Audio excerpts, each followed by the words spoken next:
بسم الله الرحمن الرحیم. السلام علیکم ګرانو کتونکو او زموږ د پوهې مینوال. یقینا تاسو په خپل اختر ډېر به انجوای کړی وي، ډېرې غوښې مخې به هم خوړلې وي او تاسو په خپله هفته به هم ډېره ښه تېره کړې وي. زموږ پروګرام به هم تاسو ډېر خوښ کړی وي او ډېر څه به هم ترې زده کړي وي. ګرانو کتونکو، همیشه د تنقید نه مخکې تحقیق کوئ، د الزام نه مخکې چې تاسو سره ثبوت وي او د اختلاف نه مخکې دلیل یا دلایل. زما د وینا مقصد دا دی چې چېرې هم تاسو چا باندې تنقید کوئ یا تنقید کوئ، نو آیا نه مخکې تاسو سره تاسو له پکار چې تاسو په خبره باندې تحقیق کړی وي چې آیا دا خبره رښتیا ده یا داسې په رښتیا شوي دي که نه. که تاسو په چا الزام لګوئ، آیا نه مخکې پکار ده چې تاسو سره ثبوت هم وي، بغیر ثبوت چې تاسو الزام نشئ لګولی. او چې چېرې هم تاسو په خبرو کې اختلافات پیدا کوئ،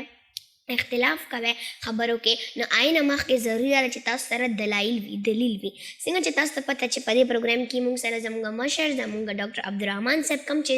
نه چې بغیر دا پروګرام نیمګړی دی، ادهوره دی، چې کم چې زموږ د کوېشنز ستاسو د کوېشنز جوابونه ورکوي. او څنګه چې تاسو تېر دوه پروګرامس کې کتلي چې حسنین څه وجوهات دی، په وجه موږ سره حسنین نه موجود، خو موږ سره حسنین واپس راغی. نو زه به ځم حسنین طرف ته. ټولو کې اول السلام علیکم، او دویم دا چې تاسو ته څنګه لګي تاسو واپس په خپل هاټ سیټ باندې کېناستلی؟ जी बिल्कुल ما ته ډېر زیات ښه لګي. I'm feeling very much well because I came back.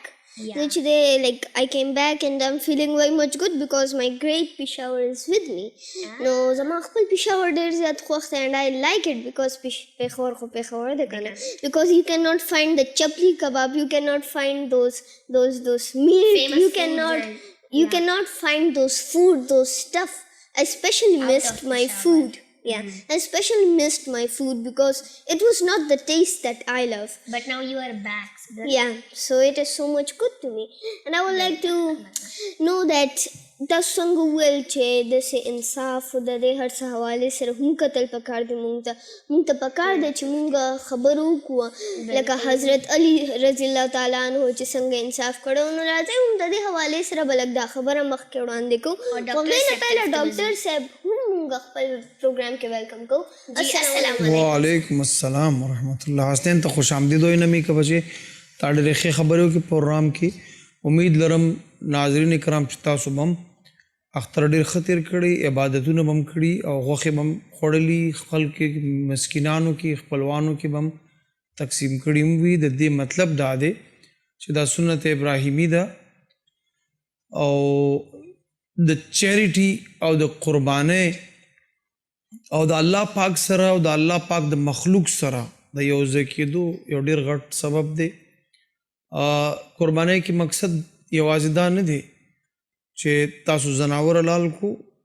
بلکې قربانۍ کې مقصد دا دی چې تاسو خپل تکبر، عناد، دشمنی، حسد او کینه او بغض، تربګني دا ټولې حلالې کې. الله پاک فرمایي لن ینال الله لحومها ولا دماؤها ولکن یناله التقوی منکم. ما ته خو نه رارسي د دې زناور غوښې ولا دماؤها، نه د وینې، ولکن یناله التقوی منکم، مگر ستاسو تقوا او پرهیزګاري او هغه چې تاسو زما په لار کې د خپل نیت خاص نه د رزق حلال نه قربان کړي دي هغه ماته رارسي. نمی که نن زمونږ چې کومه پروګرام شروع کېدو نه مخکې تاسو ما سره خبرې وکړې، نو هغه دا وي چې عید تیر شوی دی، خوشحالي تیره شوې ده. خوشحالي سیلیبریټ کول څه دي اسلام کې؟ دی کې څه احکامات دي او جناب محمد پاک صلی الله علیه وسلم څه هدایات مونږ ته راکړي دي چې تاسو د هغې مطابق وخت تیر کوئ، شکر وباسئ. الله پاک قرآن پاک فرمایي لئن شکرتم لازیدنکم ولئن کفرتم ان عذابی لشدید. وایي که تاسو شکر وویستو زما د نعمتونو، لازیدنکم نو زه به تاسو ته نعمتونه زیات کم، ولئن کفرتم او که تاسو باندې مې نعمتونه هم کړي دي. ګوره څومره ښایسته سترګې، لاسونه، خپې، دماغ او زړه او ټول وجود ښایست، بیا خوراک، اوبه، طعام، بیا هوا، اکسیجن، بیا یخنی او ګرمي، بیا باران، بیا د چرند پرند دا ښایست، دا د چا دپاره جوړ کړی دی؟ موږ دپاره. الله پاک فرمایي ولئن کفرتم او که تاسو انکار وکړو بغاوت مو وکړو ناشکري مو وکړه ان عذابي لشدید بیا زما سزا ډېره سخته ده نعمتونه به درنه والم ګوره ډېره شدید. رسول الله صلی الله علیه وسلم یو ورځ یو باغ کې تشریف فرماو نو کجوري صحابي روړي او بیا یخې اوبه په هغه باغ کې جناب رسول الله صلی الله علیه وسلم مسکلي ویل الله پاک قرآن کې ذکر فرمایي د دې خبرې چې ولتسألن یومئذ عن النعیم او خامخا به زه تاسو نه تپوس وکړم د دې نعمتونو باره کې الحمدلله به رسول الله صلی الله علیه وسلم ډېر زیات ویل او بهترین ذکر لا اله الا الله ته ویلی دی سبحان الله والحمد لله ولا اله الا الله والله اکبر ته ویلی دی که څه خبره ده چې تاسو شکر وایي ما دې پروګرام ابتدا کې دا ویلې چې هغه غریبانان خلک چې موږ هغوی ته غوښه ورکړه الله په دې ډېر خوشحالېږي چې د غریب غربا مسکین ته قیمتي شی ورکړي پټ ورکړي ښایسته شی ورکړي ردي نه په چې زموږ عام معاشره کې چې کوم شی ردي شي ردي یعنی ناقصه ستا یوز کې نه وي نو هغه موږ د الله په نوم ورکوو حالانکه الله پاک ردي نه قبلوي ګوره قیمتي قبلوي قرآن پاک کی آیات دی وی لن تنالوا البر حتى تنفقوا مما تحبون وی تاسو به کمال د نیکۍ ته ونه رسئ تر دې چې د الله په نوم ښایسته شی ورکوئ اصل کې هغې نه پکار د قرباني او قرباني هغې شیز باندې ورکول چې کم ټوټل بیکار دی هغې ته قرباني نه ویلی کېږي لکه دا خو تاسو چاله هم ورکولی شئ لکه اوس یو چیر دی ستاسو نه دی پکار تاسو یې ورکړئ هغه قرباني نه شوه خو چې یو داسې شیز لکه زما کمپیوټر شو زما لیپټاپ شو زما ماوس شو یا نور دې نه زیات قیمتي یا دې نه لږ قیمتي چې دی سامان چې هغه چې کوم شی ستا خوښ وي که نه خوښ خو داسې هم نه اسلام دا نه وایي چې ته خپل ټول شی نه ورکړه نه خو چې څه ستا طاقت کې وي بیا دام نه وایي چې ته هر چاله ورکړه خپل پلانو کې څوک غریب غربی هغه له ورکړه ډبل ثواب دی دې کې اهم خبره دا ده نو د یو صحابي راغو د هغې یو باغ و د کجورو ډېر ښایسته باغ و ډېر قیمتي د هغې باغ نوم و بیروها ویل یا رسول الله صلی الله علیه وسلم الله پاک غواړي دا د الله حکم دی ویلاو ویل دا چابیانې تاسو ته پیش کوم د خپل باغ زما ویل په ژوند کې سرمایه حیات دی دا باغ ټول نه قیمتي سرمایه رسول الله ته پیش کوي دا تاسو تقسیم کړي اصل کې دا قرباني دا مطلب دی چې ته د زړه نه یو شی الله ته ورکړي اکثر خلک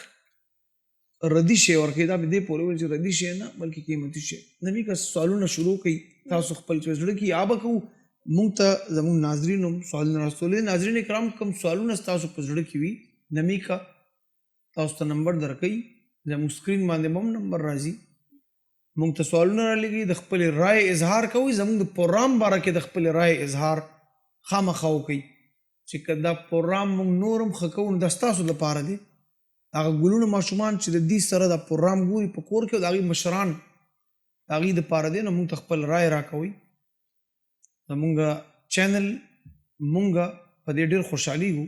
چې د پروګرام باره کې تاسو رای راکوئ جی نه او بالکل څنګه چې ډاکټر صاحب وویل دا دغه تاسو موږ ته خپل فیډبیکس هم پرې رالیږئ موږ په هغې باندې هم عمل کوو او نمبر تاسو ته په سکرین هم ښکاري زه به تاسو ته یو ځل ووایم 0300 571 8912 په دې باندې تاسو موږ ته خپل ویډیو کلیپس هم رالیږلی شئ کوم کې چې تاسو د ډاکټر عبدالرحمن صاحب نه سوالونه کوئ او هغوی تاسو له جواب هم درکوي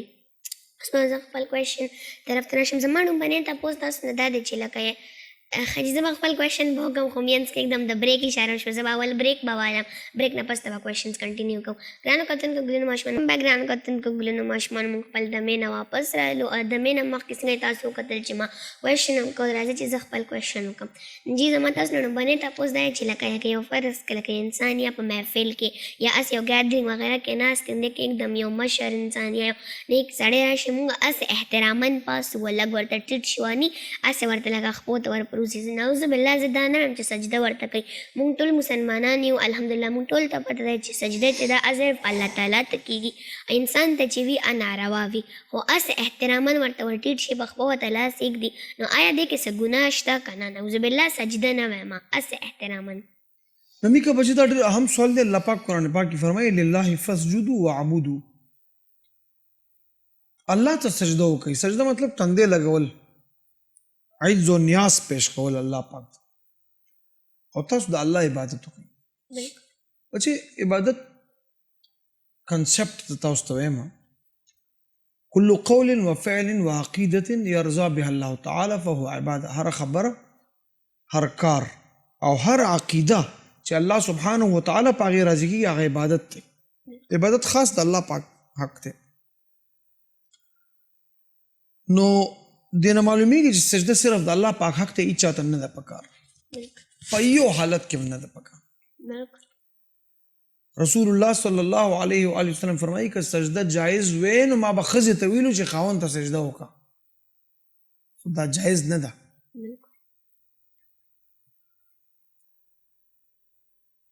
دا عقیدې سره او نیت سره تعلق ساتي. په دې به چېرته موږ مستقل پروګرام کوو انشاءالله.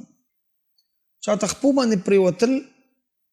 یا سر ټیټول دا هم ښه خبره نه ده. دا د الله پاک حق دی چې سر هغه ته ټیټ شي، بل هېڅ چاته هم نه. کما شرمیا کار څوک جی احترام کول پکار دي. جی ودرېدل یا احترام سره خدا سے نه. زمونږ په لایف کې دنه داسې ډفرنٹ پارټس راځي، داسې ډفرنٹ هرڅ راځي، هغې کې دنه مونږ پرابلمس هم فیس کوو، مونږ چې د ډفرنٹ هرڅ فیس کوو. خو داسې موقعو کې دنه there is this thing which comes عید مونږ فیس کوو. نو په دې عید کې دنه چې مونږ ډفرنټلی لکه مونږ د دې مونځ کوو یا مونږ د دې کې دنه چې کوم عبادت کوو نو د دې څه ثواب دی؟ اصلاً بچے انسان د الله د تخلیقاتو شاهکار دی، شاهکار اعظم دی. او دا شاهکار صرف په دې عقل دی چې دته عقل شعور ورکړی دی. نو الله پاک په دواړو حالتو کې خپل عبادت غواړي، خپل رضامندي غواړي. بادشاہ دی، مالک دی. فرمایي چې تاسو کله تکلیف راشي رسول الله صلی الله علیه وسلم به جمعات ته تلو یا به په منځ نیت تړل. داسې نور انبیا او داسې نیکان صالحین خلک غم کې هم او خوشحالی کې هم. مجھے ہے حکم ازا لا الہ الا اللہ، بلے بہار ہو کہ خزاں لا الہ الا اللہ. یہ نغمہ فصل گل و لالا کا نہیں ہے پابند. اقبال بھائی بہار ہو کہ خزاں لا الہ الا اللہ. کہ خوشحالیم وی لا الہ الا اللہ، کا غمم وی، کا غم وی نو اللہ پاک فرمائی الذین اذا اصابتهم مصیبہ قالوا انا للہ و انا الیہ راجعون. وی کہ تاسو باندې غم راغو تاسو وی انا للہ و انا الیہ راجعون. مونږ د الله یو، مونږ الله ته واپس کیو. دا غم د الله طرف راغلی دی، یعنی شکر پرې ووایه. او که خوشحالی راشي نو خپل کلاشینکوف تماچه به اسمان ته نه نیسي چې هوایي فایرنګ کې قاتل جوړیږي، او موټر سایکل نه سلنسر یې وباسي او منډې وهي او خلک په ډسټرب کې، بیماران، پریشان خلک، بوډاګان، تهجد گزار خلک ته موټر سایکل باندې او چغې. او دا اسلام نه دی، بلکې اسلام د دې سخت ګناه ویلي ده. د اختر په شپه پاسه یو 2 رکعاته وکړه. ولی چې الله راضي شي. الله دې وکړي چې موږ داسې شو. نو سیلیبریشن دا مطلب کته یې نه دی چې ته اسمان ته خپل ټوپک ونیسي یا خل ډسټرب کې چمګاونډ ماحول پلوشن جوړ کړي، بلکې د دې مطلب دا دی چې ته خوشحالي کپڑے واچو، ښایسته سپلې، پرفیوم، ولامبا، زیات خوشاله انجوای کا، خپل خپلوانو کر لاړ شه، د الله په نوم خیرات وکړه.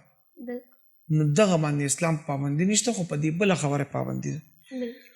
ما تاسو نه بل تپوس دی چې لکه مونږ ټول ته پته لکه د والد یعنې د پلار په جایداد کې د ماشومانو د بچو حصه وي ده، وي که هغه لور لوري که زوی لوري وي د بچو. خو چې کم د مور چې کم جایداد چې هغې کم د مور د خپل د مور پلار نه کم جایداد دي، نو هغې کې هغه خپله مرضي کولی شي چې یو له لږه ورکوم، بل له زیات، بل له ټول له ورکوم، یو له ورکوم، بلکې بلکل نه ورکوم. نو هغې دې کې خپله مرضي کولی شي، نو څه ګناه خو دې کې نه. بچې د دې ډیره سخته ګناه ده ځکه دا وراثت دی وراثت کې زمونږ ډیر پښتانه په دې عذاب کې مبتلا دي او دا ګناه او ګناه نه ده شمارلې زمونږ علما چې دي فقها هغوی به د هغه سړي که روټۍ هم نه خوړه چا به چې لور خور له حق نه ورکړی ویل دا روټۍ حرامه ده دې کې د بل چا حق دی وراثت یادوم کوم ځای کې چې نوي که بچې تاسو سوال وکړو دا څنګه چې د پلار په حق کې داسې د مور په وراثت کې د بچو حق دی د زویم او د لورم او د هغه د وارثانو هم که ور نه کي الله وی فریضة من الله وی دا ما فرض کړی د په تاسو مونځ خو ډېر کې اذانونه جماعت کې الله اکبر ډېر وی خلکو ته ځان ښه کې دا تپوس کې چې په اختر د لس ورځې اوس تېرې شوې نوک کټکول خو ګناه نه ده برید کټکول خو ګناه نه ده پوره وارث د په خېټه کې اچولی دی د هغه حق باندې لاسونه اچولي دي هغه تپوس نه کې ستا خو مونځ کېږي هم نه چې کله تا سره پر دې حق دی ستا مونځ نه کېږي روژه دې نه کېږي حج دې نه کېږي زکات دې نه کېږي هسې ډغرې وهانو جناب رسول الله چې کوم دین راوړی دی صلی الله علیه وسلم هغه وی لیلها کنهارها وی داسې دین مې درته پرېښو چې د هغې شپه م ورځ ده ورځ خو ورځ ده وی ترکتم علی البیضاء ما په سپینه ورځ کې پرېښوی رسول الله فرمایي صلی الله علیه وسلم بیا فرمایي وی ترکت فیکم امرین لن تدلوا ما تمسکتم بهما کتاب الله و سنتي وی زه خو لاړم وصال مې وشو الله ته ورغم دوه شي نه پرېږدم د الله کتاب او خپلې طریقې تاسو به کله ګمراه نه شئ کله به هلاک نه شئ دې نه پس ما لږ حدیثونه په عربي کې څه کوي زموږ ناظرین مشران هم پروګرام ګوري چې هغوی دې باندې پروګرام کې خپل حصه واچوي الله پاک موږ ته اجر راکړي نو دا وارث حق چې تا سره بیا هیڅ ثواب تاته نه کېږي وارث ته خپل حق ورکړه بل منافقت نه دی پکار چې ستا زړه کې یو وي جی جان و سلامونه او زړه کې د بل شي چې کله ستا مفاد راشي نو بیا دوستي کې چې کله د مفاد نی بیا دشمنی کې دې ته منافق وایي نو دا منافقت هم زموږ په خلکو کې ډېر زیات دی الله پاک په دې سخت ناراضه کېږي وی پھر حشر کو ہو گئے معلوم کہ جیتا کون اور ہارا کون بیا به د قیامت پر ورځ پته لګي چې چا بیلو ده او چا وګټله رسول الله صلی الله علیه وسلم موږ ته دا هدایت راکړي چې تاسو ایماندار جوړ شئ او هر چاته خپل حقوق ورکړي جی اسلم زما دا تپوس دی چې هر قسم حالات راځي اسلام موږ منع کړي یو د نشې نه او د شرابو نه او د نسوارو د دې هر څه نه یې موږ منع کړي وه خو د سګرټ حوالې سره څه ویلې شوي دا منع ده که نه و دی کې درنه څونه ګناه ده حسین بچې نشه چې کم هم وي کم شی نشه آور وي چې نشه راولي هغه حرام دی کل مسکر حرام یو څو کسان دي چې الله په هغې ډېر سخت ناراضه دی یو په هغې کې هغه سړی دی چې همیشه شراب څکي نشه کوي دا یو لوی بحث دی خو تپوس خاص کر سګرټ نو سګرټ هم دغسې ګناه ده حرام دی سګرټ خو یو ستا وجود خرابوي کینسر جوړوي پپړې خرابوي د پیسو زیان دی اسراف دی پیسې سوځول دي او وجود هم تباه کوي الله پاک وایي ولا تلقوا بأیدیکم الی التهلکه خپل ځان په خپله مه تباه کوئ هلاکوئ ما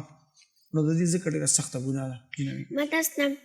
بل تپوس دی چې لکه اکثر لکه ډېر خلک چې لکه کرایداران ډېر اکثر نن کل ډېر چې د کرای په کورونو کې اوسېږي ډېر چې کوم کرایداران یې هغوی له اکثر مالک مکان راځي هغوی نه کرایه اخلي خو ډېر مالک مکانان داسې چې هغوی د پراپرټي ډیلر په ذریعه باندې ځي او دغه کوي نو سټارټنګ ټایم کې چې کله کرایدار راځي او کور اخلي نو هغه ټایم کې چې کوم کمیشن اخلي هغه خو ټیک ده خو چې دغه جان ونی خو چې نور بیا هر کال په کال کرایه هم سیوا کېږي او ورسره پراپرټي ډیلر ځان دپاره کمیشن هم اخلي نو آیا دا بیا حرامه ده که نه دی اسلام کې جایز دی که نه چې هغه صرف ځان دپاره کمیشن هم اخلي کال په کال نمی کو چې دا ډېر ښه سوال دی اول خو د دې تعین پکار دی چې دا کمیشن څنګه اخیستی چې بهرحال پراپرټۍ والا چونکې دا کاروبار دی نو ټیک ده دا اول ځل باندې چې کوم کمیشن ولې دا خو ټیک ده کاروبار دی تا ته صفه وي چې تم دومره راکړه مالک مکان دې هم راکړي خو دا کال په کال ټیک نه ده کال په کال خو بیا دغه کم عوض دی دا بلا عوض عوض دی دا ټیک نه دی اول ځل خو صحیح دی عوض یې واخیستو دا کار بیا هر کال د دې عوض اخیستل دا بل ټیک خبره نه ده دا شرعاً ټیک نه دی جی زما دا تپوس دی چې مونږ په لاره کې اکثر روان یو او مونږ ته په لاره کې دننه ډفرنټ لکه سامان یا داسې ډفرنټ شی میلو شي چې هغه د چایي لکه موبایل شو یا لکه څه هینډز فري یا نور څه الکترونکس یا نور سوای د الکترونکس نو هغې سره ډېر خلک داسې کوي چې هغه ځان سره کړي هغه ریپیر کړي او هغه ځان سره کړي ډېر خلک یې پولیس له ورکوي او ډېر خلک یې هسې بېڅه خلکو له ورکوي نو د دې دپاره به مونږ څه کوو دا کوم شی چې دلته میلو شي په لاره کې دې دپاره خو یو دا دی چې اعلان وکړي اوس خو نیټ زمانه ده فیسبوک باندې یا تا ته اویلیبل ریسورسز دي په هغې باندې به دا اعلان وکړي چې ما څه فلانې شی مینتی دی او دا که د چای نو را دي شي د اډرس باندې دی وایي دا په خپل استعمال کې نشي راوستی دا به بیا د الله په نوم ورکې که مالک یې میلاو نشو د الله په نوم به یې ورکې د دې تا ته خو دومره اجر به میلاو نشي هغه سړي ته به اجر الله ورکي او ته ځان سره ساتلی نشي یوز کولی نشي دا پردی مال دی که پیسې وي که موبایل وي که سم که څه شی هم وي هغه نشي ځان سره نشي یوز نشي ښودلی مفتی صاحب موږ سره دمې وخت شوی موږ به یوه وړه غونډه کې دمه واخلو ګرانو کتونکو موږ اخلو یوه وړه غونډه کې دمه موږ سره اوسئ ګرانو کتونکو ګلینو ماشومان موږ خپل دمې نه واپس رالو او څنګه چې تاسو دمې نه مخکې وکتل چې حسنین هم مفتی صاحب نه یو کوېشن وکړ نو اوس به زه به خپل کوېشن به وکړم ما تاسو نه بل کوېشن دا دی چې لکه اکثر لکه ویل کېږي چې د بینک نوکري چې دا ټیک نه ده یا لکه حرامه ډېر خلک داسې وایي خو نو آیا دا خبره ټیک ده او که نه او که دا خبره ټیک ده نو بیا لکه فرض کړه که یو انسان د هغه سره بلکل اړو څه جاب بل وي نه لکه بلکل د خوراک سامان یا بل سړو پیسې نی نو هغه که بیا که بینک کې جاب کوي نو دغه ټایم کې بیا هغه ته معافي شته او که نه بیا به که هغه هلته جاب کوي بیا دې کې ګناه ده او که نه نمی که بچے دې کې زما رای کې دې شي لږه سخت وي ما چې کوم خپل تحقیق کړی دی طالب علمانو تحقیق نو د بینک جاب په شریعت د رسول الله صلی الله علیه وسلم کې ټیک نه دی ځکه دوی ښکاره وایي ما چې تپوس کړی دی دا چې کوم کنونشنل بینکنګ دی دوی ښکاره وایي چې دا مونږ دوی ورته پروفټ وایي مونږ ورته سود وایو نو دې باندې ښه دی نو دا ډېر علماو په دې کې رایې دي چې آیا اوس اسلامک بینکنګ څنګه دی او اسلامک بینکنګ شته که نشته دې کې ډېرې خبرې دي خو مختصر جواب دا دی چې د بینک نوکري صحیح نه ده ځکه دا ډایرکټ انوالومنټ دی د سود سره الله پاک فرمایي یمحق الله الربا ویربي الصدقات وایي زه سود لره ختمومه او صدقات او خیرات دا زیاتومه بل ځای قرآن پاک کې فرمایي چې څوک د سود کار کوي نو هغه چې کله قبر نه پاسي نو لیونی وي د دې سود د وجې نه بیا فرمایي فاذروا بحرب من الله ورسوله سود اصل کې پرابلم څه دی وی کب ڈوبے گا سرمایہ پرستی کا سفینہ دنیا ہے منتظر تیری یہ روز مکافات سود کې امیر ترین جوړیږي او غریب ترین جوړیږي امیر گروتھ کوي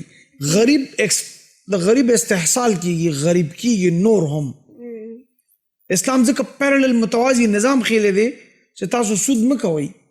بلکې کاروبار وکئ بزنس وکئ هغې کې به غریبو ته هم پیسې ملاویږي د الله په نوم به زکات او خیرات او صدقات هم ورکیږي او معاشره به پرمختګ کوي ځکه اسلام دا حرام کو او څوک چې سود کوي فاذنوا بحرب من الله ورسوله وی تیار شي چې زه ورسره جهاد وکړم زموږ د اسلامک سټډیز یو سکالر سره ما په دې باندې بحث کولو اگر چې د هغه رای مانه مختلف و هغه ته د خپل رای مکمل ازادي ده څنګه چې ما ته د خپل رای ازادي حق دی نو هغه دنیایي دلایل سره ما سره خبرو کړ ډېر لوی پروفیسر دی ما ته ویل ته نه پوهېږي په دې باندې مال چې ما پوهېږه که زه نه پوهېږم چې نو هغه چې کوم دلایل پیش کول هغه ټول دنیایي کتابونه وو ما د الله کتاب د محمد پاک احادیث پیش کړ مال که د دې مقابله کې کوم آیات او کوم حدیث تا سره هغه ماته ووایه جدید فقها او قدیم فقها ټولو دې ته سود ویلی دی او کوشش دا پکار دی چې د نظام نه مونږ روزو او یو پیرالل متوازی اسلامک بینکنګ شروع شي چې هغې کې به غریب ته نقصان نه بلکې امیر او غریب به یو تله کې تړلی کېږي محمود او ایاز به په یو ځای ودرېږي. په دې باندې ډېر تفصیلي بحثونه دي، په دې باندې انشاءالله خبره وکړو. خو که انسان سره بالکل څه بل جاب نه نه بیا هلته بینک کې کولی شي. دې خبره کې علماو خبره کړې ده او دې کې هم زما رایه دا ده چې هغه د ښه جاب تلاش وکړي، بینک ته دې نه ځي. مفتی صاحب داسې ډفرنٹ لایف کې ډفرنٹ پارټس راځي. څه پارټس کې دننه یو انسان ته تاسو یو داسې شیز وښی هغه ته دا ډېر ښه ولګي، خو څه پارټس کې داسې شیز تاسو یو بل انسان ته وښی هغه باندې هغه بد ولګي. خو د دواړو انسانانو د طرف نه موږ ته یو الګ رای میلاویږي، خو هغه دننه چې څه ته چلي موږ ته نه معلوم. او دې حالت کې کېږي نظر.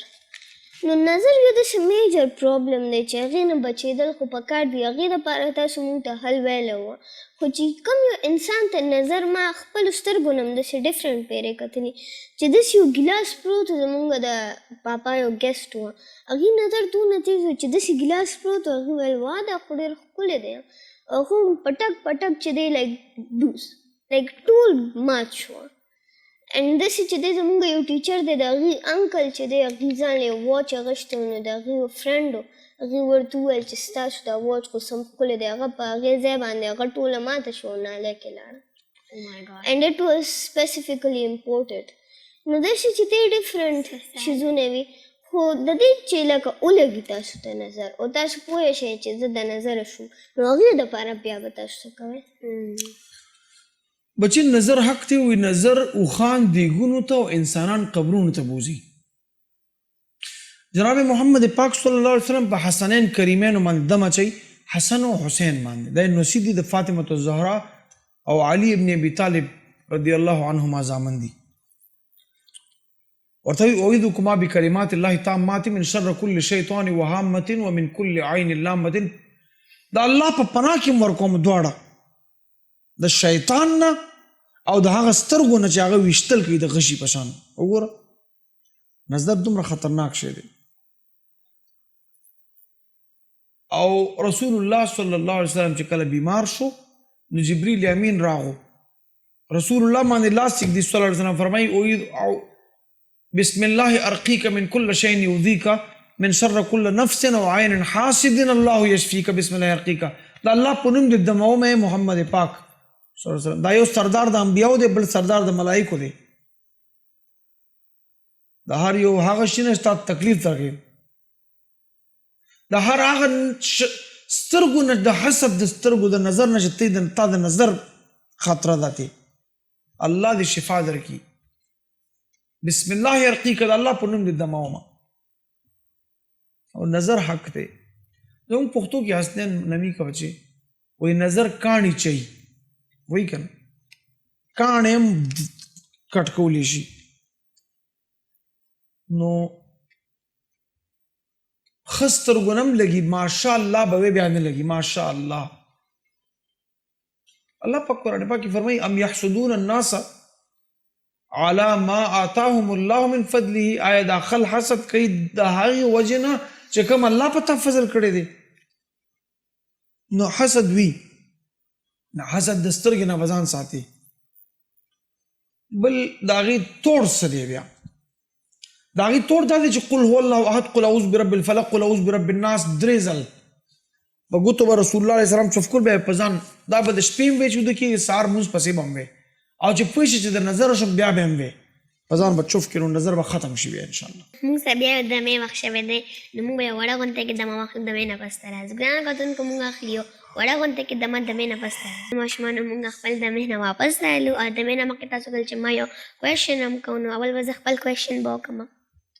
ما تاسو نه بل تپوس دا دی چې لکه یو کورنۍ کې لکه یو مور پلار چې دي هغې ډېر مونځګزاره دي، ډېر قرآن پاک تلاوتونه لکه ډېر نیک دغه دي. خو چې کوم ماشوم لکه مونږ ته اسلام کې دا هم ویلي شوي دي چې کوم ماشوم یا لکه 11-12 ایئرس ته ورسي 12-13 ته، نو بیا پکار هغې مونځ نه کوي، نو خوراک مه ورکوئ، کور نه وباسئ. خو دغه شان دی که مور پلار یې پوره مونځګزاري هغې ته وایي چې مونځ کوئ نه په نارملي مني، نه په ښه خندا باندې مني، او نه په غوسه ټکولو مني. نو په دې لکه دې حالاتو کې خو لکه که هلکه وباسې ټیک ده، خو لکه جینۍ هم د کور نه نشي ایستلی، نو بیا دغې حالاتو کې که هغه ماشومان مونځ په څه په دغه که وکړي کله یې وړي کله نه کوي نو هغه مور پلار ته خو به ټیک د ګناه نه ځکه چې هغې خو ورته وایي خو ماشوم ته پکې ګناه وي که نه وایي مور پلار ته به یې ګناه وي که نه ځکه چې مور پلار یې ورته همیشه وایي چې کوه خو که ماشومان نه کوي بیا به هغې ته ګناه وي که نه مور پلار ته بچې مونځ باره کې اوو کالو چې شي ماشوم ده ته به وې که د لسو کالو شي بیا به یې وهې سختي به کې نو که په داسې صورتحال کې چې مور پلار ورته بار بار وایي دی نه کوي بیا خو دا هلک مجرم دی بیا چې لسو کالو نه وړي بیا خو مور پلار باندې مکلف نه دی بیا دی مجرم دی د الله پاک او سخت ګناهګار دی الله پاک په دې ډېر خفه کېږي څوک مونځ نه کوي که څلور وخته کوي یو وخت نه کوي په دې هم ډېر سخت ناراضه کېږي 5 وخته کتاب موقوته وایي په خپل مونځ په خپل ټایم فرض شوی دی نو بیا د مور پلار الله ته هغه وسپاري نور خو مور پلار سره هېڅ لار نشته څه به کوي جی حسنین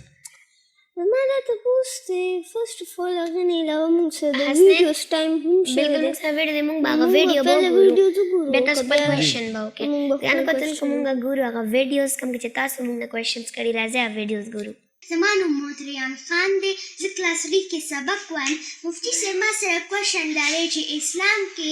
تعلیم اخیستل فرض دي دې باره کې تاسو موږ ته لابو وایئ ډېر ښه کوېشن نن چې مفتي صاحب تاسو ته د جی جواب ورکړي نمیکا حسنین بچے ریان ډېر ښه سوال وکړو بچے علم چې دی دا په مسلمان ښځه او په سړي په دواړو باندې فرض دی الله پاک قرآن پاک کې فرمایلی دي وی هغه څوک چې هغه عالم دی علم یې کړی دی هغه څوک چې هغه علم نه دی کړی دا برابر دي دا برابر نه دي تعلیم شعور دی آگاهی دا بیداری دا ځان پیژندل دی الله پیژندل دی لہذا تعلیم دا ډېر ضروری دی او په اسلام کې اولنې وحی چې راغلی دا هغه اقرا ده تاسو تعلیم حاصل کړئ رسول الله علیه السلام ته الله فرمایي دا الله په نوم ووایه اقرا ووایه نو اولنې تعلیم راغلی دی موږ دویمه ویډیو ته ځو بیا به د جواب ورکړو بلکل ګرانو کتونکو راځئ چې موږ بله ویډیو وګورو السلام علیکم مفتی صاحب زما نوم دی ابوذر شاه بخاري زه کلاس 1 کې یم زما ستاسو یو کوېشن دی دروغ ویل څومره غټه ګناه ده جی ابوذر شاه ښه سوال دی وکړو بچې نمیکا جی دا سوال وکړو چې دروغ څنګه دي نو ما مخکې پروګرام کې ویل صدق ینجي والکذب یو لیک رښتیا سړی خلاصوي او دروغ یې ګیروي نو دا په غټو ګناهانو کې یو ده چې بیا سړی د دې نه منې شي هغه ته یو سکون یو بچپن کې دا ویل پکار دی چې دروغ نه ځان ساتل پکار دی جی او جن بلکل د جواب هم دغه او موږ تاسو ویډیوز را لګیا دغه شان ته او مفتي صاحب د دې جواب هم راورکوي اوس راځئ چې زم حسنین طرف ته جی تاسو خپل کوېشن وکړئ جی بالکل مفتی صاحب داسې ډېر حالات راځي چې دنیا کې دننه موږ ډېر رنګونه ګورو ډېر هر څه ګورو موږ د دنیا یو ډفرنټ رنګ ګورو په دې رنګونو کې ما نن یو څو رنګونه نوټس کړل تاسو هم تور کلر کې کپړې اچولي زموږ کیمرې زموږ ډفرنټ هر څه تور دی خو اکارډنګ ټو سم پیپل اور امریکنز دی سوچ کوي چې تور چې دی دا منحوس او دا چې دی د بد او د شیطان یو رنګ دی خو دویم طرف ته د خانه کعبې د پاسه چې هغه کم غلاف دی د هغې هم رنګ چې دی تور دی او دریم طرف ته که موږ وګورو نو نبي پاک صلی الله علیه وسلم سپین رنګ کې کپړې چې دی ډېر ښه ویلي چې دا تاسو اچوئ دا خوښ دی اصلاً بچې دا رنګونو انتخاب اسلام په دې باندې ډېر ښه جامع دغه کړی دی تور رنګ دا منې نه دی البته څه رنګونه سړو دپاره منې دي لکه داسې د ښځو سره چې مشابهت داسې زیړ رنګ شو سور شو پینک شو هغه سړو سره د ښځو مشابهت هغه منې دي تاسو د خلکو خبر وکړه چې هغې وایي چې دا منحوس دی دا خبره بالکل په اسلام کې نشته دی یو رنګ منحوس نه انسان کې خپل دننه شیطان دی هغه منحوسي د انسان روح ډېر پاک دی انسان ډېر پاک دی او رنګونه خراب نی بلکې د تعبیر خراب کېدی شي جی تاسو نه بل تپوس دی چې لکه اکثر ماشومان چې کله جومات ته دغه ته رواني نو ورسره لاس کې سیپاري وي نو هغې لکه شرارتونه کوي نو یو بل چې وښي نو په سیپارو باندې یو بل وښي نو یو ځل زه داسې روان وم اول څه پیدا ما مخکې لیدلي دي خو یو ځل ما ورته وویل چې دا ګناه ده دا مه کوه نو ای ما ته جواب کې وایي چې نه دا څه قرآن پاک خو نه دا خو سپاره ده نو دقې ټایم نه زما ذهن کې دا و چې نه قرآن پاک دا خو هم د یو قرآن پاک حصه ده که نه دې کې خو هم د الله تعالی فرمایش شوې خبرې دي نو ما ویل زه به دا تاسو نه قرآن پاک ته جوړ شوی دی نو ما ویل چې دا کوېشن به زه تاسو نه کوم نو آیا دا خبره ټیک ده یا زما ذهن کې چې کومه خبره ده دا ټیک ده نبی کا بچے قرآن پاک د الله پاک کتاب دی او ډیر عظیم کتاب دی د یو لفظ لس نیکۍ دي لس ګناهان معاف کیږي لس جنت کی درجه اوچتیږي رسول الله صلی الله علیه و سلم فرمایي الف لام میم دا درې لفظونه دي یعنی 30 نیکۍ دي 30 ګناهان معاف کیږي 30 جنت کی درجه بلندیږي دا سپاری کلا قاعدې نو شروع کې تر وناس پورې یو سپاره دا ځکه وایي چې تربیت د ماشومان لپاره سپاری ورکوي دا د قرآن حیثیت ته نو دې باندې څوک وهل یا د دې بې عزتي خدای مکه دا سخت ګناه ده الله پاک په سخت ناراضه کیږي او دا د قرآن حصہ د جزء قرآن ورته وي ته وګوره هغې باندې لیکلي جزء الجزء الاول الجزء الثاني دا څنګه ثالث سپاري په شکل کې قرآن پاک چې دی د 30 سپارو نه چې دی هغه جوړ شوی دی بالکل هغې مبارک جوړ شوی اور دې نه علاوه زما به یو دا تپوس یم مفتي صاحب که مونږ وګورو نو داسې ډېر هر څه دی په دې دنیا کې داسې ډېر هر څه کېږي زمونږ آس پاس زمونږ هر څه نو ډېر خلک داسې هم دي چې لکه د هغې نوم چې دی هغه نوم کې لکه بدل یا لکه څنګه مونږ یو ماشوم وکتو چې د هغې نوم سم غټ نو داسې مونږ هم زه چې کله کوم پرابلم د وجې نه وم نو هغې کې ما یو کس سره ملو شوم چې کوم سره لږ هیلپ یې کو سو آی میټ هیم اور هغې مونږ ته یو خبره وکړه چې زما نوم دی لنچن محمد عمار خان شګري سو داسې قسم چاینیز نومونه یا څنګه د میکا نوم دی مونږ ته وویل چې دا چاینیز دی نو ډېر خلک وایي دا بد خبره ده دا تاسو ځان له چې دی یو اردو نیم یا یو عربک نیم وساتئ لکه حسنین یا محمد یا داسې نور څه نوم کېدی نو دا رښتیا ده که نه حسنین د الله پاک دوه نامې ډېرې خوښې دي او د رسول الله علیه السلام ډېرې خوښې دي عبدالله او عبدالرحمن دې سره مل تاجر ته څومره نومونه چې دي ټولې خوښ دي وی مجھ کو گلا تجھ سے ہے یورپ سے نہیں ہے مجھ کو تو گلا تجھ سے ہے یورپ سے نہیں ہے مونږ د بعضې خلکو دا یو عادت دی چې هغه ځان سره لکۍ ولګوي خپل نسب بدل کی خپل اصلیت پټ کی د بل چا نامې ځان سره وړي دا ښه نه ده مونږ سره ډېرې ښه نامې دي اسلامي دې کې یو عجیبه خبره درته وکړم یو صحابي ته رسول الله صلی الله علیه وسلم فرمایل چې ته نوم بدل کړه ستا نوم ښه نه دی هغه د اسلام مطابق نو هغه ویل چې در باندې مور پلار یې بدل نه کړو چې کله رسول الله پاک ته ورغو نو هغه سړی امام دومره غمونه راغلي کاش چې ما دا نوم بدل کړی نوم سره سپیروالی راځي او بختوروالی راځي چې ښه نومي ځکه دا وایي چې تاسو ښه نامه په بچي باندې کېږي بالکل زموږ هم یو داسې ټیچر و د هغې نوم دی حامد ابراهیمي نو هغې چې دی د څو پورې د هغې دا نوم هغې ډېر زیات لیزي انفټ او ډېر زیات چې دی لایک ډېر زیات بورینګ قسم انسان و خو هغې ځان نوم سره I'm sorry I'm interrupting you. موږ سره بریک ټایم شوی دی خیر د بریک نه پس تاسو خپله خبره کنټینیو کړئ ګرانو کتونکو موږ اخلي یو وړه غونډه کې د ما د مې نه پس جي تاسو خپله خبره باندې بچې زه پوه شوم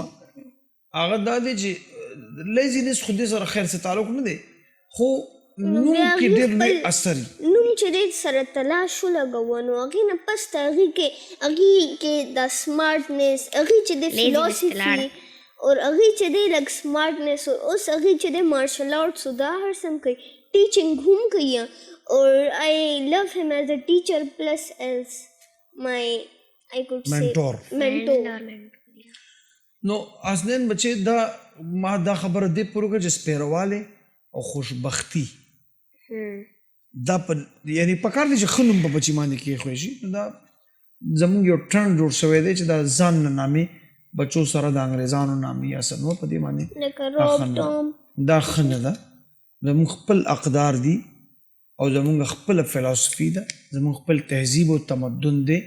زموږ خپل معاشرتي رویې دي خپله معاشره ده جی نبی ما تاسو نه بل تاسو هم دغه عمق شانته ریلیټډ قرآن پاک ان سپاره سره دی چې دا اکثر ماشومان چې لکه قرآن پاک لذي یا د غیر عمر پر مو اکثر وي یا اس وی چې ایک غره صفه ستر شو 10 4 د مکوزو د کړه د کنه داسې روک ټوک په لګي هم دغه شانته بل طرف ته لکه سپاره سبق لذي نو لکه سپاره سبق نو دا پر دومره پیدا غنه کې چې 10 د کړه د وضو د شته کنه نو بیا دا ولې ځکه چې تاسو مسول چې قرآن پاک چې سپاره چې د قرآن پاک حصہ ده نو بیا ولې دا قرآن پاک د پر دومره لکه ټیک د مقدس کتاب دی خو دغه شانتي سپاره هم قرآن پاک نه جوړ شي هغه هم حصہ ده نو هغه پتم وضو پکار دا الله پاک لا يمسه الا المطهرون بغیر دس نه قرآن سره یا سپاره سره لاس لګولم خنه دي وضو بخامخه کې د الله پاک کتاب دی د الله کلام دی د دې ډېر عزت او تقدیس او پاکي راغلی ده